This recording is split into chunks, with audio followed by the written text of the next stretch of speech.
2019లో గద్దెనెక్కగానే వీళ్ళు చేసిన మొట్టమొదటి పని భూ ఆక్రమణలు. బకాసుర్లాగా తిని అవతల పారేశారు. ప్రజల్ని అమాయకుల్ని చేసి కొట్టి తిట్టి గన్నులు చూపించి కత్తులు చూపించి వాళ్ళ పేరు మీద రాయించేసుకున్నారు.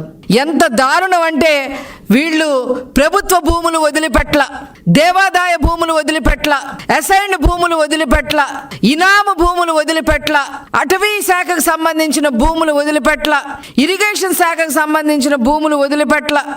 ఏ భూములు కూడా వదిలిపెట్టకుండా గ్రామాల్లో కూడా ల్యాండ్ మాఫియా చేయటం జరిగింది.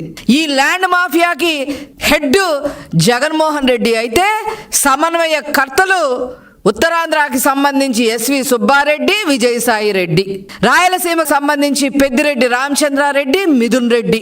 ఇక్కడ మొత్తం సమన్వయకర్తగా ఇక్కడ అమరావతి కోస్తా జిల్లాలో ఈ సమన్వయకర్త, ఈ ల్యాండ్ మాఫియా సమన్వయకర్త ఎవరు అంటే సజ్జల రామకృష్ణారెడ్డి. వీళ్ళ ఆధీనంలో ప్రాంతాలందరినీ ఉంచుకొని ల్యాండ్ మాఫియాకి తెగబడ్డారు. వీళ్ళకి అదనంగా మంత్రులందరూ పరిపాలన చేయాల్సింది పోయి వాళ్ళకిచ్చిన శాఖల్లో నాలెడ్జ్ ఎక్వైర్ చేసుకొని ప్రజలకి తోడ్పాటు చేయాల్సింది పోయి మంత్రులందరూ కూడా భూ కబ్జాలు చేయటం జరిగింది. కాకినాడ పోర్టులో కబ్జా చేసి 4,000 ఎకరాలు 12 కోట్లకి రాయించేసుకొని మరి భూ కబ్జా చేసేయటం జరిగింది. అలాగే పెద్దిరెడ్డి రామచంద్రారెడ్డి, మిథున్ రెడ్డి రాజాలపల్లిలో మరి దాదాపు 1000 ఎకరాలు జమీందారు భూముల్ని కూడా కాజేశారు. ఈ ఫైల్స్ అన్ని ఎక్కడ కనపడతాయా అని చెప్పి, ఎక్కడ కనపడితే ఏం చేస్తారో ఈ ప్రభుత్వం అని చెప్పి మదనపల్లిలో ఫైళ్లు కూడా తగలపెట్టేసిన సంగతులు మనం చూసాం. పిన్నెల్లి బ్రదర్స్ 1000 కోట్ల పైన భూ కబ్జాలు చేయటం జరిగింది. దానికి ఇంతవరకు వాళ్ళు వచ్చి సమాధానం చెప్పిన పరిస్థితి కూడా లేదు. అదేవిధంగా అనంతపురంలో కేతిరెడ్డి బ్రదర్స్, తోపదుర్తి ప్రకాష్ రెడ్డి బ్రదర్స్ 1000 ఎకరాలు కబ్జా చేసేయటం జరిగింది. 2014 నుంచి 2019 వరకు పరిపాలన చేసిన నారా చంద్రబాబు నాయుడు గారు సోలార్ ప్లాంట్ల కోసం ఎకరాలు కేటాయిస్తే ఆ ఎకరాలు కూడా 100 ఎకరాలు కూడా కబ్జా చేసేసి రియల్ ఎస్టేట్ వ్యాపారం చేసిన హీన చరిత్ర ఈ కేతిరెడ్డి బ్రదర్స్ది. మంత్రి సబిత దగ్గర నుంచి, రోజా దగ్గర నుంచి ఆడవాళ్ళు కూడా అందరూ మంత్రులు కూడా ఎకరాలు కబ్జా చేశారు. వీళ్ళు ఏం సమాధానం చెప్తారు అని చెప్పి ఈ సందర్భంగా నేను అడగదలుచుకున్నా.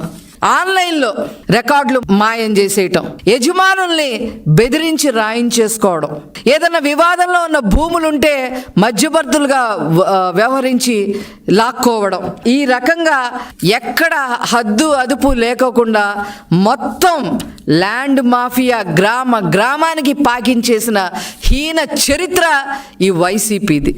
వీళ్ళు ఈరోజు మేము ఆ రోజు ధర్నా చేస్తాం, ఈరోజు ఈ విషయం మీద ధర్నా చేస్తాం అని చెప్పి ప్రణాళికలు వేసుకోవటానికి మీకు అసలు అర్హత ఉందా అని చెప్పి ఈ సందర్భంగా నేను అడుగుతా ఉన్నా. రాష్ట్రం మొత్తం కబ్జాలమయం చేసి ఆఖరికి సెంటు పట్టా భూములు కూడా కబ్జా చేసేసి ఈరోజు నీతి వాక్యాలు మాట్లాడి మరి ముఖ్యమంత్రిగా ఉండగా ఏనాడు బయటికి రాని ఈ జగన్మోహన్ రెడ్డి ప్రెస్ మీట్లు పెట్టని ఈ జగన్మోహన్ రెడ్డి, రికార్డు ప్రెస్ మీట్లు రిలీజ్ చేసిన ఈ జగన్మోహన్ రెడ్డి ఈరోజు బయటకు వచ్చి చిలక పలుకులు పలుకుతూ ఉంటే ప్రజలు గమనించట్లేదా అనే విషయాన్ని వాళ్ళు తెలుసుకోవాలి అని చెప్పి ఈ సందర్భంగా నేను తెలియజేస్తా ఉన్నా. ఒక్క వైజాగ్లోనే మీరు చూసుకున్నట్లయితే విశాఖ ఏజెన్సీలో బాక్సైట్లు, అదేవిధంగా విశాఖ పరిసరాల్లో 3,000 ఎకరాలు 22A భూములు రెగ్యులైజేషన్ ద్వారా కబ్జా చేయటం, దస్పల్లా భూములు కబ్జా చేయటం, రుచికొండని గుండు కొట్టించేయటం, ప్రభుత్వ భూములు తాకట్టులో పెట్టేయటం, గంగవరం పోర్టు ప్రభుత్వ వాటాలు అమ్మకం ద్వారా డబ్బులు కొట్టేయటం, పంచగ్రామాల భూములు క్రమబద్ధీకరణ పేరుతో కొట్టేయడం, భోగాపురం వైజాగ్ రహదారుల వెంట భూములు ఆక్రమించేయటం, బే పార్కును ఆక్రమించేయటం, అలాగే భోగాపురం ల్యాండ్స్ని ఇంకా ఎంత ఈ చిట్టా ఎంత ఉందంటే ఒక పేజీ మొత్తం ఉందండి. పేపర్లో కూడా వచ్చిందండి. అసలు విశాఖ మిగులుద్దా వైసీపీ హయాంలో వీళ్ళు చేసిన కబ్జాలకి విశాఖలో భూములు మిగులుతాయా అని చెప్పి కూడా పేపర్లో వచ్చినా కూడా వాళ్ళు ఏ రోజు కూడా స్పందించిన పరిస్థితి వచ్చింది. వీళ్ళందరికీ చర్మగీతం పాడే రోజు వచ్చేసింది. ఇవన్నీ డైవర్ట్ చేయడం కోసం విజయసాయిరెడ్డి వాళ్ళందరూ అవాకులు చవాకులు మాట్లాడుతూ ఉన్నారు. చంద్రబాబు గారి మీద కూడా మాట్లాడుతూ ఉన్నారు.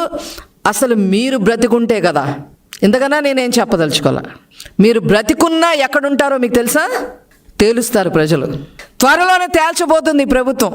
మీరు ఏ జైళ్ళల్లో మగ్గబోతున్నారో, ఏ జైళ్ళల్లో ఉండబోతున్నారో, మీ శేష జీవితం ఎక్కడ గడపబోతున్నారో ప్రజలు త్వరలోనే నిర్ణయించబోతున్నారనే విషయం మీరు తెలుసుకోవాలి. ఈ రెవెన్యూ సదస్సుల ద్వారా వీళ్ళ మాఫియా ఇంకా కూడా బయటపడింది, ఇంకా బయటపడతాయి. ఇంకా 35 రోజుల పైన ఈ రెవెన్యూ సదస్సులు జరగబోతున్నాయి. ప్రజలు మిమ్మల్ని తరిమి కొట్టే రోజు దగ్గరలోనే ఉంది. మీ కనీసం మీ ఆనవాళ్ళు కూడా లేకుండా మిమ్మల్ని ఈ ఆంధ్ర రాష్ట్రాన్ని నుంచి తరిమే పరిస్థితి మీరే తెచ్చుకున్నారు.